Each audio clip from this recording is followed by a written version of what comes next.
There is a specific kind of silence that happens after someone tells you something that breaks the world you thought you were living in. Not the silence of shock, not the silence of grief, the silence of rearrangement. Your brain working very fast and very quietly, taking everything you thought was real and placing it into a new order, a new structure, one that accounts for the thing you just learned. It takes about 3 seconds, and when it's done, you are a slightly different person than you were before. You can never go back. My name is Ryan. In part 3, I watched Danny sit upright in the dark for an hour, perfectly still, waiting for 2:53 a.m. I saw a text on his phone. Did you find one? I watched him study Priya's pain with the careful attention of something that had never seen pain before and wanted to understand it. And I watched Priya being loaded into an ambulance with a wrist broken in 2 places, telling me Danny stood there and watched her fall until he heard us coming. I need to tell you what happened when Danny visited Priya in the hospital that night. I wasn't there, but Priya told me eventually. And what she told me is the reason I no longer sleep with the lights off. Any room, any building, lights on, always. Friday night, Cedars-Sinai. Priya was in a room on the 4th floor. Broken wrist, 2 fractures, surgery scheduled for the next morning. They had her on pain medication that made the edges of everything soft and distant. She told me she was almost glad for that, because what happened that night, she thinks she might not have survived it fully sober. Jake and I had taken shifts at the hospital. I was there until 10 p.m., then Jake took over. We had told Danny that visiting hours were strict, only 1 person at a time, and that Jake had it covered. Danny had nodded, smiled. Of course, he said. Tell her I love her. Jake texted me at 11:30 p.m. Had to step out for 20 minutes. Priya said she'd be fine. Hospital is safe, right? I stared at that text, and my blood turned to ice. I called Jake immediately. Go back. Right now.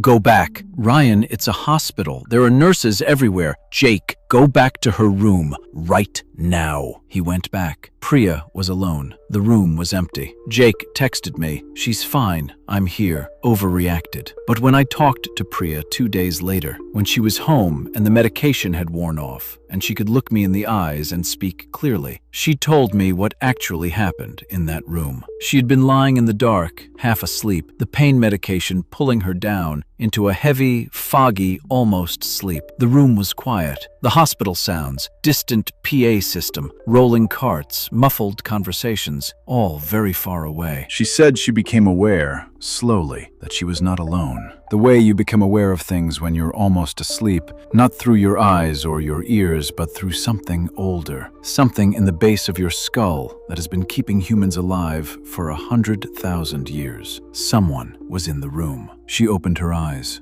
Danny was sitting in the chair beside her bed. He hadn't knocked. The door hadn't opened. She would have heard it. He was simply there, in the chair, in the darkness, watching her. She said his face was wrong in a way she couldn't fully describe. Not monstrous, not distorted. Still Danny's face, still Danny's features, but the expression on it. She said it was the expression of someone watching something for a very long time. The way you watch a fire or an animal in a trap, patient, interested, completely without urgency. Danny, she said. He didn't answer for a moment. Then he said, how does it feel? She thought he meant her wrist. It hurts, she said. They gave me something, but it's still... No, he said. His voice was very quiet, very even, not the wrist. She didn't understand. How does it feel, he said again, to know that something is wrong, but not be able to explain it. To know that the people around you don't believe you. Something cold and clear cut through the medication. Danny, she said carefully, what are you talking about? He tilted his head, that slow, studying tilt. Ryan knows, he said, doesn't he? Not a question, a statement. Ryan knows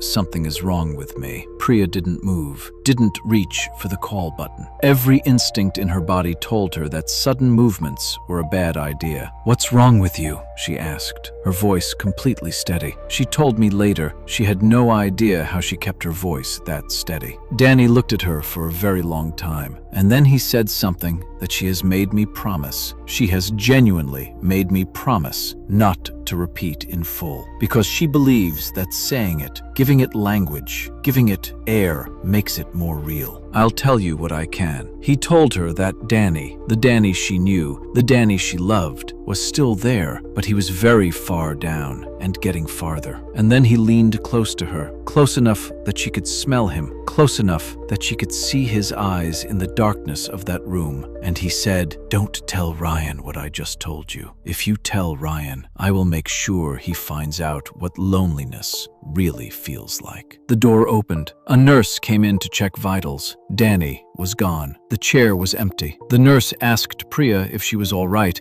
because Priya was white as the hospital sheets, shaking, sweating through the medication. Priya said she was fine. She didn't tell the nurse. She didn't tell Jake when he came back. She told me 2 days later because she decided the threat was less important than the information. She is, genuinely, the bravest person I have ever known. Saturday morning, March 29th. I sat in my apartment and thought about what Priya had told me. Danny is still there, but he's very far down and getting farther. What does that mean? What does it mean for something to be pushed down inside its own body, to be displaced, to be, what, compressed, replaced, occupied? I kept thinking about what Marcus had said at that coffee shop 3 weeks before the trip. If something ever happens to me, something weird, something that doesn't make sense, don't let them close the case. Marcus had known, not fully, not specifically, but some part of him had known that something was coming, that something was watching, that the rules of the world he thought he lived in were not the actual rules, and nobody had listened. I opened my laptop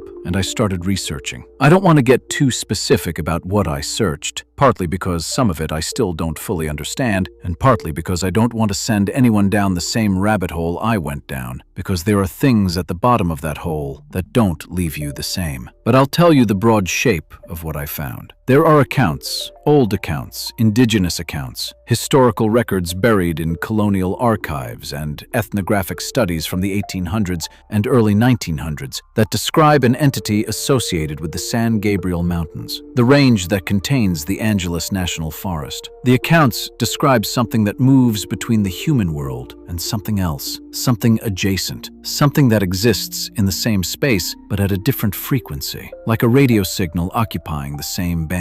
This entity has a particular behavior. It doesn't simply kill, it collects. And when it can't collect, when it can't take a person whole, it sends a piece of itself ahead, like an advance scout, wearing a face it has taken. I stared at that last part for a very long time. Wearing a face it has taken. Marcus's face, at our door, using Marcus's voice. And Danny, not gone, not taken whole, just occupied. A piece of something wearing Danny like a suit. The real Danny still inside, getting farther down. I called Jake and told him everything, including what Priya had told me. Jake was quiet for so long I thought the call had dropped. "Jake, I'm here." His voice was very thin. "Ryan, what do we do? What do we actually do? We can't. Do we call someone? Who do we call? Who would believe this? I don't know yet. We can't just. Danny is our friend. He's been our friend for 8 years. We can't just. I know. But if there's something inside him that hurt Priya, I know, Jake. What if we're wrong?" he said quietly. "What if we're sleep-deprived and terrified and grieving, and we're looking at our friend and seeing a monster because our brains need something to blame?" It was a fair question. It was the question I had been asking myself. "Then we're wrong," I said, "and we'll apologize to Danny for the rest of our lives, and it'll be the best outcome possible. But Jake, we are not wrong." Sunday morning, March 30th. 5 days since Marcus disappeared. We had a plan. It wasn't a good plan. There was no good plan available to us, but it was something. We needed to get Danny away from Priya, separate them, create distance between whatever was occupying Danny and the people it had access to. Jake called Danny and told him we were meeting at Tyler's place in Burbank, all of us, that Tyler had found something in the research, something important, that we needed everyone there. Danny said he'd be there. Priya stayed at Sarah's apartment, with strict instructions to lock the door, not open it for anyone, and call me the moment anything felt wrong. Tyler's apartment was on the second floor of a building off Magnolia. When Danny arrived, there were 4 of us. Me, Jake, Tyler, and Becca. He walked in like Danny, smiled like Danny, sat down, looked around. "Where's everyone else?" he said. "They're coming," Jake said. "Sit down. There's something we need to talk about first." Danny looked at each of us in turn, that slow, scanning attention, and then he settled back in his chair and waited. I spoke. "We know," I said. Just that. Simple, direct. Danny looked at me. "Know what?" Completely relaxed. Completely easy. "We know something is wrong. We know what happened at the hospital with Priya. We know about the text on your phone." Something shifted in his face. Subtle. A micro-expression. Something that crossed his features in a fraction of a second and was gone. But I saw it, and I am absolutely certain it was not Danny. Whatever crossed his face in that fraction of a second was not anything I have ever seen on a human face. Then it settled back into Danny's easy smile. "Ryan," he said warmly, "I think you need to sleep, man. I'm serious. You look terrible. We're all scared. We're all exhausted. You're seeing things that aren't—" "Stop," I said. He stopped. "I don't want to talk to whatever's doing the Danny impression right now," I said. "I want to talk to Danny." Silence. And then something changed. Not dramatically, not like a horror movie transformation, just a settling, a shift in weight. Like whatever was occupying that body had decided to stop performing. And in that stillness, Danny's voice, but quieter, rougher, like it was coming from somewhere farther down. "Ryan." I leaned forward. "Danny, I can hear everything," he said. His voice was strange, layered, like 2 signals occupying the same frequency. "I can see everything. I just can't." He stopped. His face contorted, something fighting for control of it, wrestling with the muscles, the expression. "I can't make it stop," he said. "Ryan, it's been inside me since the first night, in the forest. When I went to the bathroom at 2 a.m. and I saw—" He stopped again. His head dropped. When he raised it, the expression was smooth again, easy, smiling. Danny's smile, but not Danny. "That was rude of him," it said pleasantly, interrupting like that. Becca made a sound behind me. Jake's hand found my shoulder. The thing wearing Danny looked around at us with warm, patient eyes. "You should know," it said conversationally, "that there are more of us than there are of you. There have always been more of us than there are of you. You just stopped being able to see us. We've been very patient," it said. "We've been waiting for a long time, but we found the door, and now the door is open." Nobody moved. Nobody breathed. The thing wearing Danny sat in Tyler's living room and looked at each of us with that warm, patient attention. Completely unhurried, completely unafraid. And why would it be afraid? There were 4 of us and 1 of it, but it had just told us there were more of them than there were of us. "What door?" I said. My voice was steady. I don't know how. It tilted Danny's head. "The forest," it said simply. "You opened it. All 10 of you, walking into those trees at night, walking past the markers." "What markers?" "The ones the old people put there." It said it the way you'd explain something obvious to a child. "The ones that kept the boundary. You walked past them laughing, taking photographs." Mia and her film camera, the photos she kept taking. "Oh no. You broke the boundary?" I said. "You broke it," it corrected gently. "We simply walked through."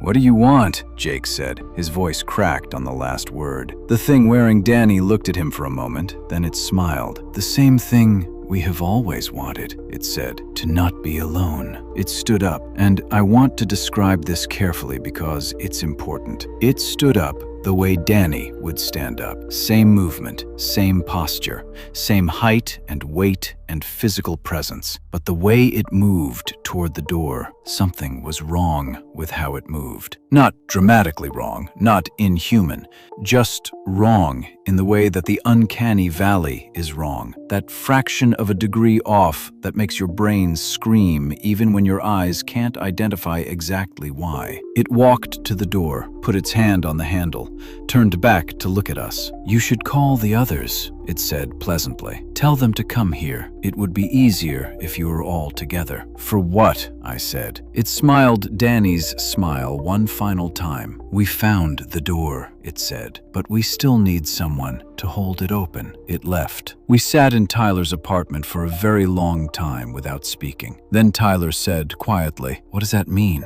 Someone to hold it open." My phone buzzed. A text from Priya, from Sarah's apartment, where she was supposed to be safe, where she was supposed to be locked in with the door bolted. The text said, "Ryan, someone is here. Sarah let them in. Ryan, I don't know who it is. I've never seen them before, but Sarah is acting like she knows them, and I'm in the bathroom and I'm scared. Ryan." And then a second text, 30 seconds later. The person Sarah let in, Ryan. It looks like Marcus. I was already running to my car. We had been so focused on Danny. We had left Priya alone with Sarah, and nobody had asked the right question. How long had Sarah been wrong? That's part 4 of We Never Came Back. I drove to Sarah's apartment doing 90 on the freeway. I called Priya 6 times. She didn't answer. When I got there, the door was open. Priya was on the floor, conscious, alive, but she was looking at something in the corner of the room, and she would not stop screaming. Part 5 is coming. Subscribe, and whatever you do, don't assume the people closest to you haven't already been changed. Check their eyes. The real ones blink when they're supposed to.